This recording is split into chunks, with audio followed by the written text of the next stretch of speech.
Hi అండి. Egg fry చేస్తున్నాను. ఇలా కొంచెం బాణలిలో ఆయిల్ వేసుకొని సన్నగా తరిగిన ఉల్లిగడ్డలు వేసేసుకోవాలండి. అవి కొంచెం గోల్డెన్ కలర్ వచ్చే వరకు వేయించుకోవాలి. తర్వాత కారం, ధనియా పౌడరు, పసుపు, సాల్ట్ వేసేసాను.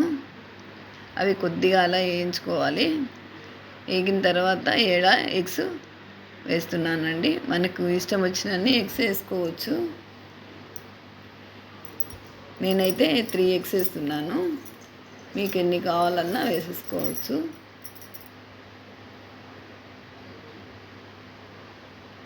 ఇలాగ ఎగ్స్ వేస్తానే కలిపెట్టకూడదు. కొద్దిసేపు ఒక 2 మినిట్స్ అలా ఆగాలండి, లేకపోతే సన్నగా అంత పొడిలాగా అయిపోతుంది.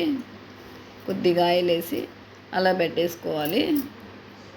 2 మినిట్స్ తర్వాత ఇలా మెల్లిగా కలిపెట్టుకోవాలి.